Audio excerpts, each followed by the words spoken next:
Baik, selamat siang Bapak, Ibu, dan saudara-saudari yang terkasih. Saya menyapa kita semua. Shalom. Shalom. Pada hari yang berbahagia ini kita bersyukur dan kita juga sudah mendapatkan informasi bahwa inilah minggu terakhir kita beribadah di rumah. Jadi minggu depan kita sudah beribadah di dalam gedung gereja. Bapak, Ibu, dan saudara-saudari yang terkasih, namun sekalipun demikian, baiklah kita terus berjaga-jaga dan mempertahankan supaya Pulau Nias kita tetap menjadi zona hijau untuk masalah penyakit COVID ini. Jadi kita mengaminkan bahwa Tuhan senantiasa berkarya dalam kehidupan kita. Bapak, Ibu, dan saudara-saudari yang terkasih, tentu firman Tuhan yang sudah kita baca tadi, saya yakin dan percaya sejak kita sekolah minggu, kita sudah belajar dan mendengar kisah dari Nabi Yunus ini. Mungkin di antara kita ada yang sudah menghafal betul alur cerita dari kisah kehidupan dari Nabi Yunus ini. Dan pada saat ini kita diingatkan kembali supaya kita boleh merenungkan kembali bagaimana kehidupan setiap orang memiliki pergumulan tersendiri. Ya, saya memiliki pergumulan tersendiri, Bapak Ibu yang lain juga, dan saudara-saudari pasti memiliki pergumulan tersendiri. Tetapi di balik semua itu, hanya satu Tuhan yang mampu menyelesaikan masalah itu, yaitu Yesus Kristus itu sendiri. Bapak Ibu yang dikasihi oleh Tuhan, dalam kisah Nabi Yunus ini, ia adalah seorang nabi yang dipilih Tuhan untuk pergi ke Niniwe. Dan Niniwe ini merupakan zona merah di hadapan Tuhan karena dosa yang dibuat oleh masyarakatnya pada saat itu. Sehingga dalam pemantauan Tuhan, mereka sudah melakukan yang jahat di hadapan Tuhan. Sehingga dalam penglihatan Tuhan, dalam pengamatan Tuhan, kota Niniwe akan dibinasakan. Tetapi sekalipun demikian, Tuhan masih mau memberikan kesempatan. Sehingga ia mengutus Nabi Yunus untuk pergi ke kota Niniwe dan mengingatkan mereka supaya mereka berbalik dari jalan hidup yang sudah rusak itu. Bapak, Ibu, dan saudara-saudari, ketika firman Tuhan datang kepada Yunus, kalau kita memperhatikan ayat pertama nanti dan kedua, di sana terkesan bahwa Yunus ini menerima dan pergi melaksanakan perjalanan itu yang Tuhan inginkan. Tanpa suara, kalau kita memperhatikan nanti di sana, ia menerima firman itu, ia mendengar firman itu, tanpa ia membantah, tanpa ia mengajukan protes kepada Tuhan.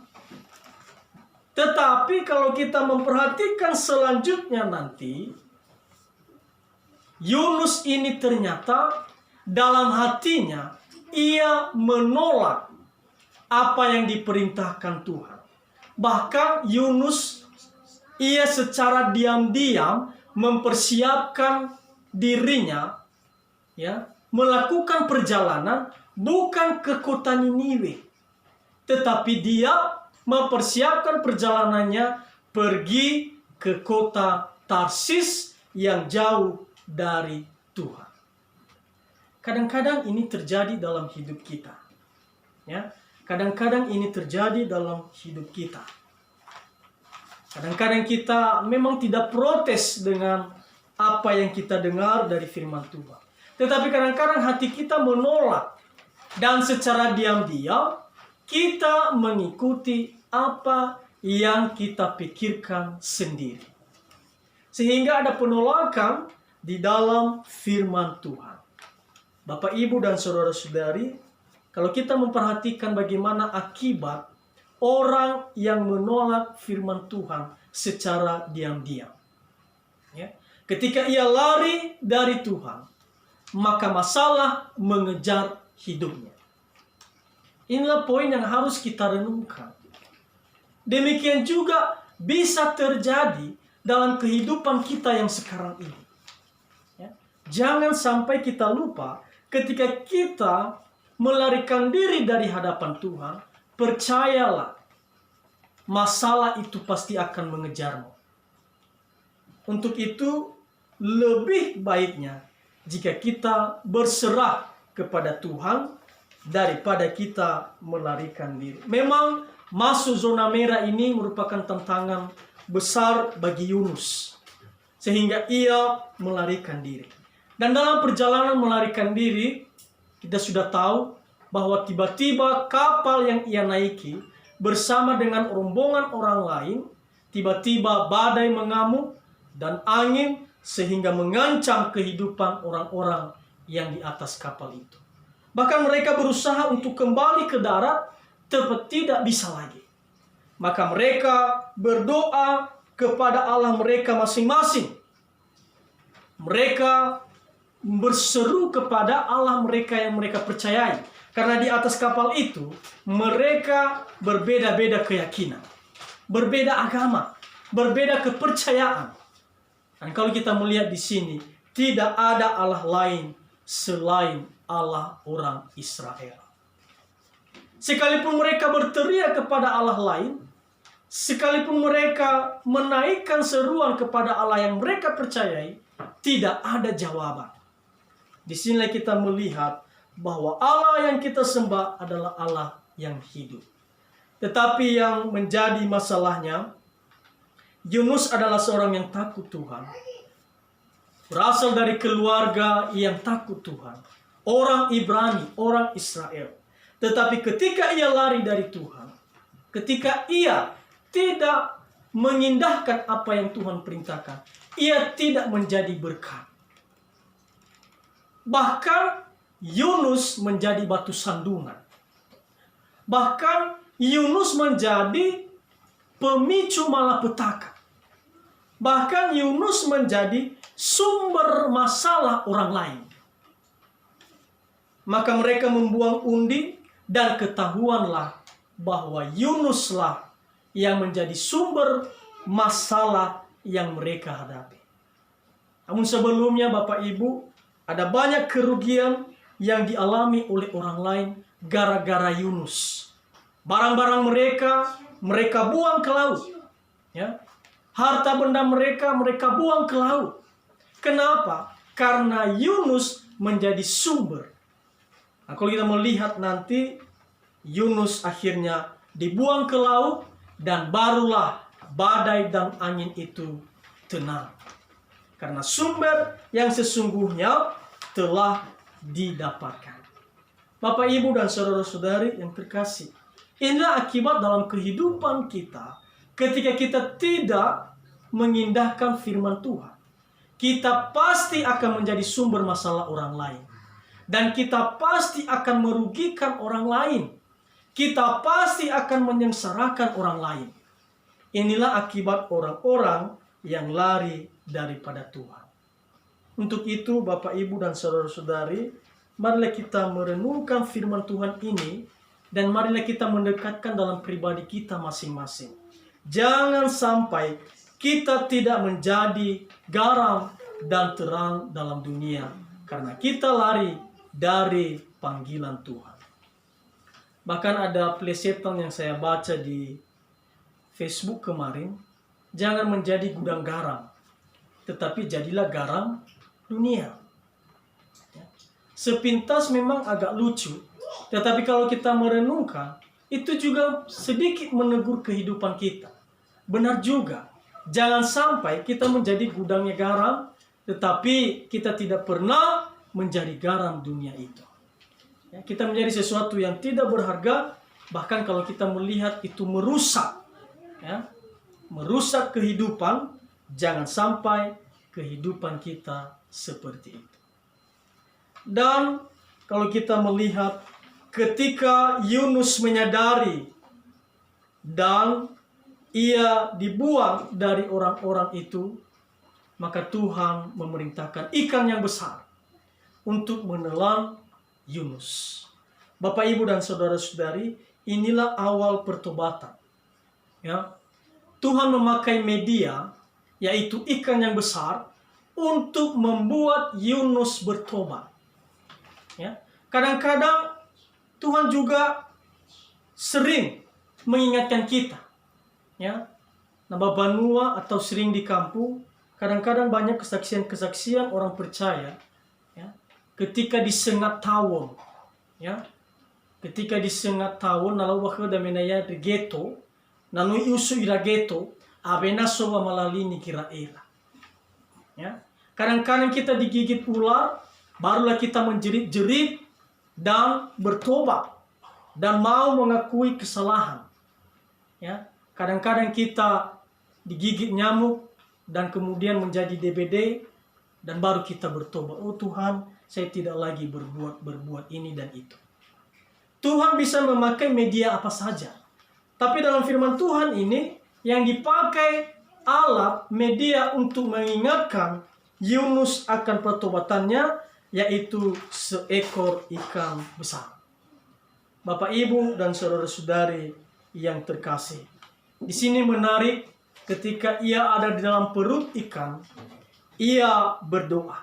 Inilah yang kita sudah baca tadi dari ayat 1 sampai ayat 10, merupakan doa dari Yunus. Ia bergumul, ya, bergumul di dalam doa dan mengakui bahwa ia sudah salah, dan bahkan ia menyatakan bahwa keselamatan adalah dari Tuhan.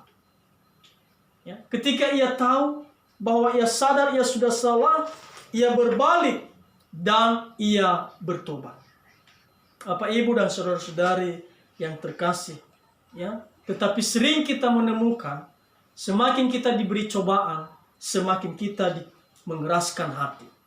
Ya, kadang-kadang silih berganti peringatan dari Tuhan, tetapi kita masih mengeraskan hati. Kita masih terus berbuat ini dan itu. Kalau kita memperhatikan kehidupan seperti Firaun, ya, dikasih tulah pertama, ya, dia mengizinkan. Setelah itu tulah pertama berlalu, ia kembali melakukan apa yang jahat. Dikasih tulah kedua, diberi tulah ketiga, sampai tulah ke-10. Ketika berbicara tentang nyawa, maka ia mulai baru bertobat. Itu pun ia kembali mengejar dan akhirnya pasukannya tenggelam di laut Teberau. Ya, kadang-kadang kehidupan kita, kadang-kadang iman kita seperti itu. Ya, kalau diibaratkan seperti setrikaan. Kadang maju, kadang mundur. Ya. Kalau lagi enak-enaknya, kalau lagi senang-senangnya, kita maju. Tapi ketika ada masalah, pergumulan, kita mundur. Ya, sepertilah kehidupan, maju mundur, sehingga peningkatan tidak terjadi dalam iman kita. Bapak, Ibu, dan saudara-saudari yang terkasih, firman Tuhan ini mengingatkan kita bagaimana mengikuti apa yang Tuhan mau. Dan kalau kita melihat ketika Yunus berdoa, ketika Yunus meminta, ia menerima. Dan inilah yang kita klaim dalam hidup kita. Inilah yang kita renungkan, inilah yang kita pegang dalam kehidupan kita. Apa yang kita minta jika sungguh-sungguh, Tuhan pasti beri. Apa yang kita naikkan, apa yang kita mohon dengan disertai pertobatan, Tuhan pasti mendengarkan.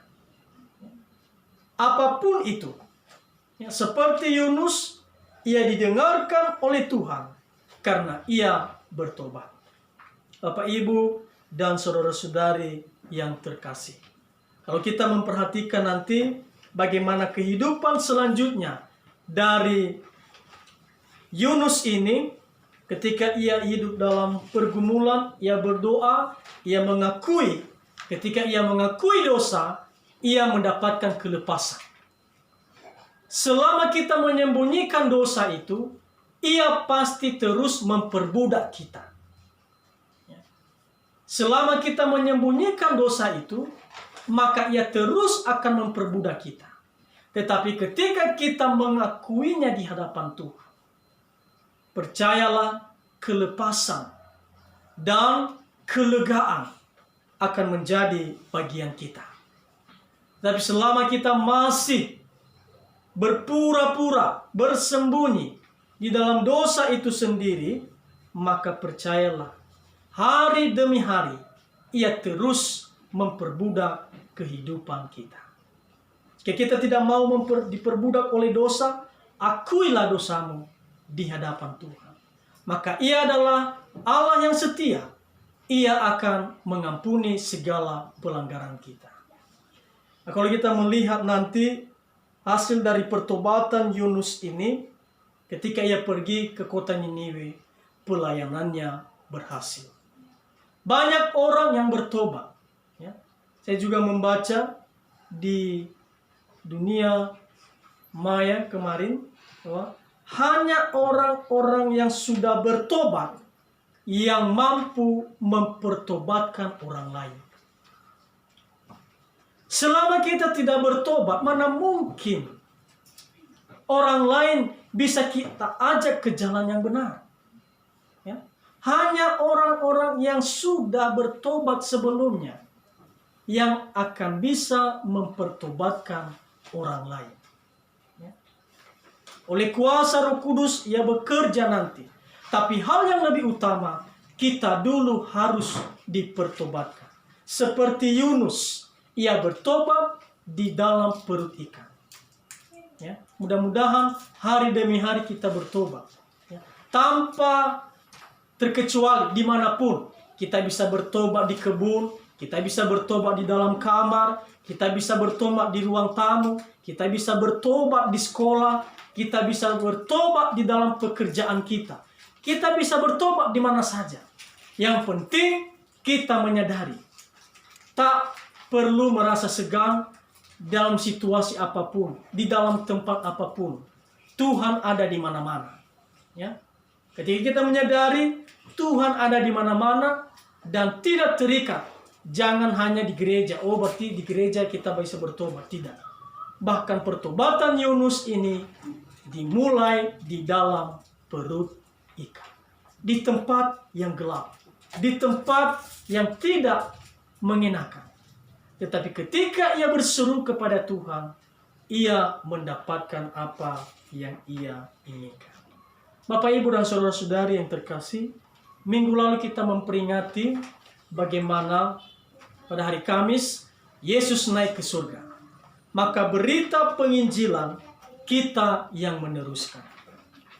Bapak, Ibu, dan saudara-saudari, marilah kita mengambil bagian menjadi pewarta Injil itu di dalam kehidupan kita. Karena itulah bagian kita. Jika kita mau menjadi garam dan terang, marilah kita menyampaikan apa yang baik itu sendiri.